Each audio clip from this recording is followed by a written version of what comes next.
I just read the entire 2025 Indie Author Survey by Written Word Media. And, it was so interesting. Thousands of authors have answered honestly about their, income, how they view their writing career, and so forth. And that is why I wanted to dive into these specifics so that you and I can learn as much as possible on how we can, accelerate our author careers. So hello everyone, welcome back to my channel. My name is Natalie. I am an author and a growth marketer, and I am here to try and help you and help me write and accelerate my author career. So today we're diving into the specifics of this report.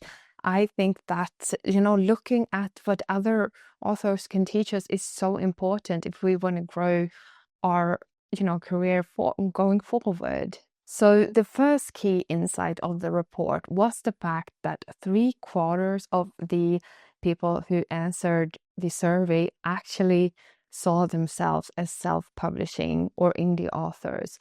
And this means that, indie authorship, self-publishing, this is no longer something a few people are doing, but this is actually the norm. This can be quite encouraging, especially if you are thinking about whether or not to take the indie route, because I know it can be scary. I hesitated for a really long time and kept on, dipping my toes in, launching some books myself, but also having some books with other publishers. And it took me actually having to learn the hard way that maybe it's better sometimes to do everything yourself. So for me, this was really encouraging to see that a lot of people are doing this, because this also means that there is so much knowledge out there that I can learn from as an author, as an indie author, especially since I'm trying to navigate, launching my books both in Swedish and in English.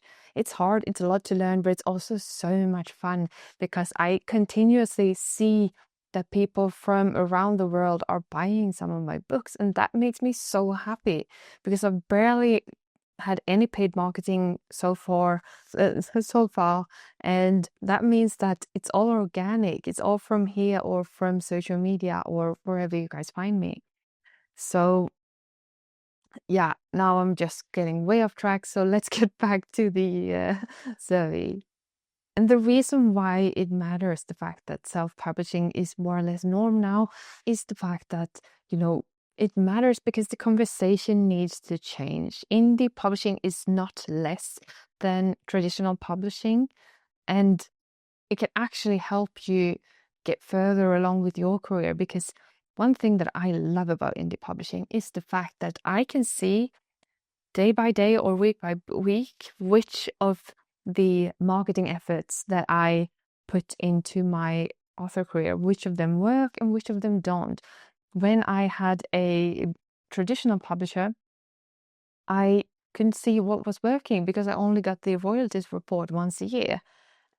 And that makes it hard to know what actually works and what actually matters for your author career. One of the most interesting parts of this survey was the question why people write. Some people write to earn money.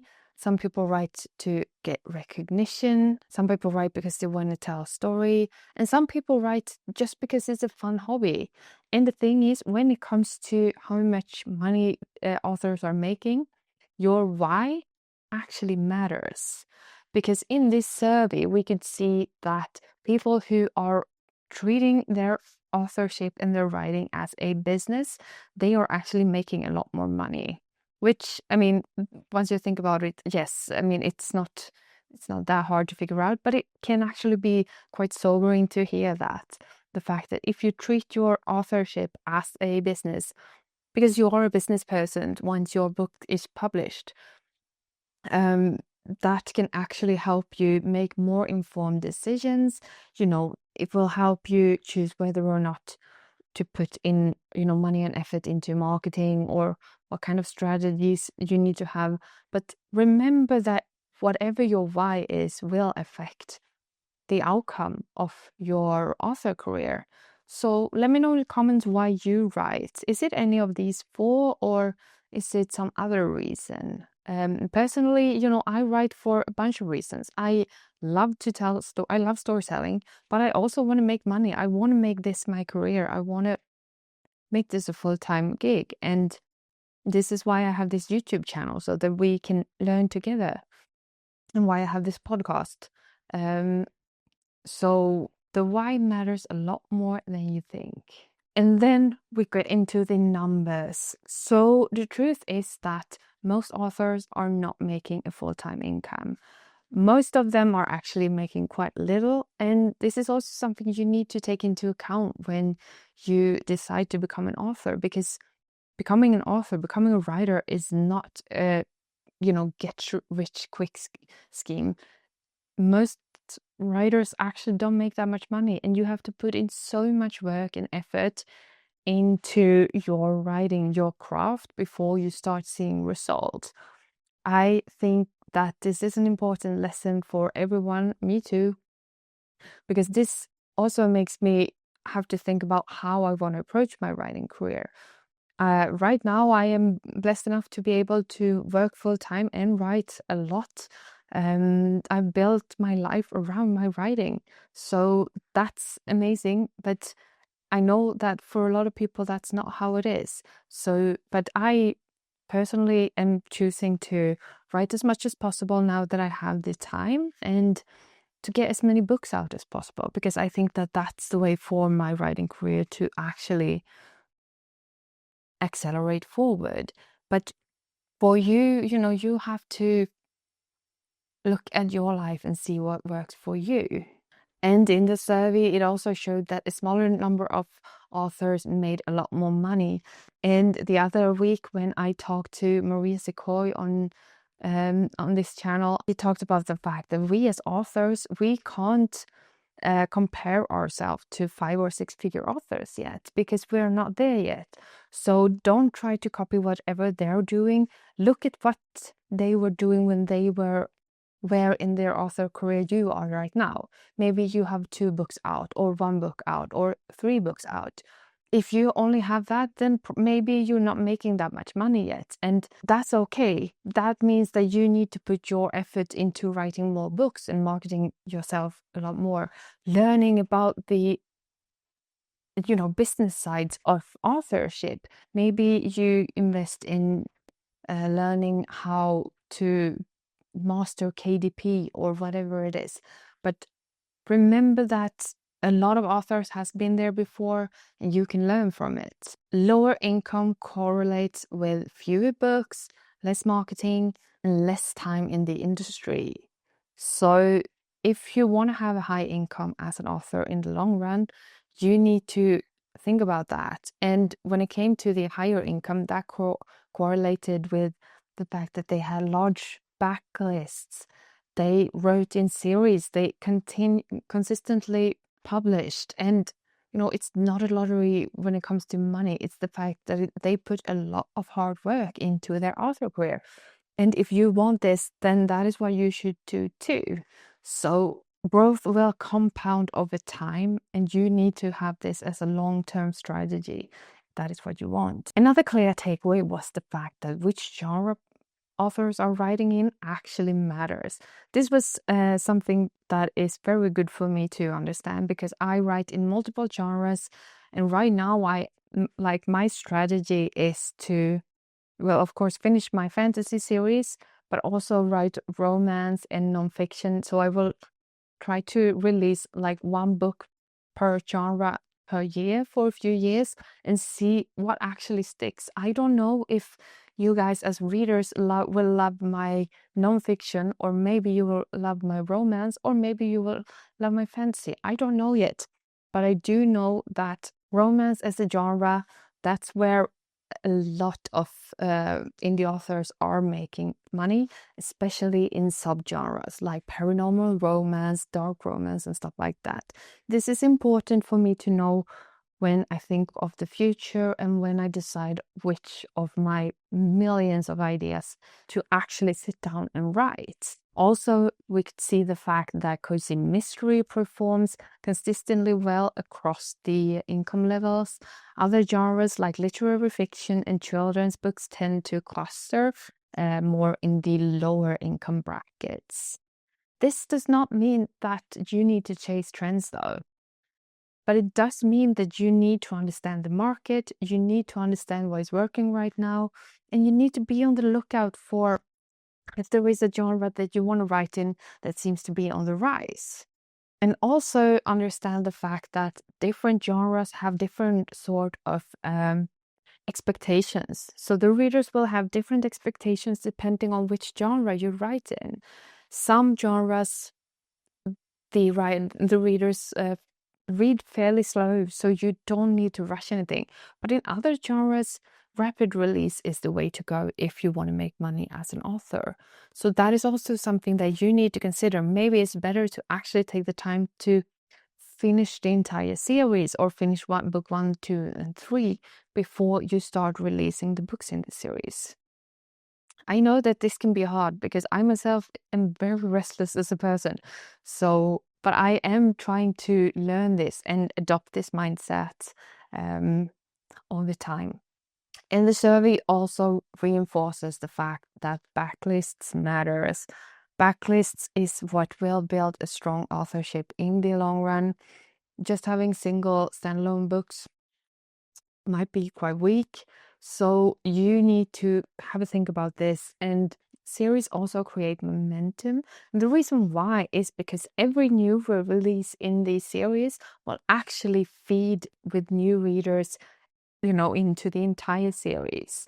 I had the other day, someone I knew from social media talked about the fact that a book talker talked about the fact that she was going to read book 3 in a series.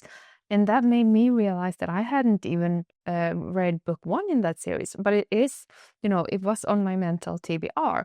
So I ended up buying book 1 in that series when the author had released book 3, because that reminded me of the fact that this author and this series exists, and also that other readers like the series. So I'm curious and want to know what it's about. And this is how you build momentum over time. And if you write standalone books, try to consider having them in the same world or in the same universe. This is what I plan to do with my romance books. They will be set in the same universe, a little bit like Emily Henry is doing. And they will not be connected directly, but they will be like loosely connected in some collection or series. I think I had a name for it, the collection, but I don't remember what it is right now. I'm currently doing the last edits of the first book in that one. I think the English title of the book will be A New Chapter by the Canal. It is set in Sweden and in Amsterdam. Now I'm getting off topic, but yeah, it's a lot of fun to create these universes. And so one strategy that I'm having moving forward is to continue to do series or loosely connected books like this. And I think that you should do. Are you writing series or standalone books? Let me know in the comments. Another hard learning from this survey was the fact that those indie authors who invest in their authorship and in their books, they earn more because they approach their entire career in a different way. They will make sure that they have a professional cover, that the book is edited, that it's proofread. And you don't need to recklessly spend money. This is not what I'm saying.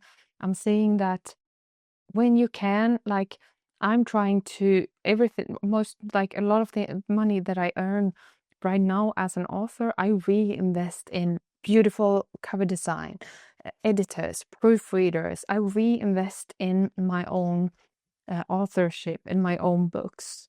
And I think this is very important that you do too, if you can, because that will show at the end of the day, and that will lead to readers writing better reviews. And when they write better reviews, more readers will find the books. So I think this has the ability to actually snowball in the long run, and the survey says the same thing. And last but not least, the learning from the survey was the fact that email lists still matter. This is something I think that we all should have as authors, an email list, because the truth is algorithms change and you might get locked out of your social media account any day with no way of getting it back if you're unlucky. So make sure that you're building an email list from day one and nourish it over time, because this is the place where you will have your true fans and people who will buy your books. They will cheer for you. They will, they will be invaluable. Like, so really, really take good care of them and make sure you have a strategy for building email lists. I think that was so, I was so happy when I read that in the survey, because it's something me as a marketer keep on telling authors, but having it black on white in a survey like this makes it even stronger, because then I can say that this survey also said the same thing. But yeah, that was all from all the learnings that I collected from this survey. I will, of course, link the entire thing in the description box so that you can go in and read it yourself. Let me know in the comments what surprised you the most.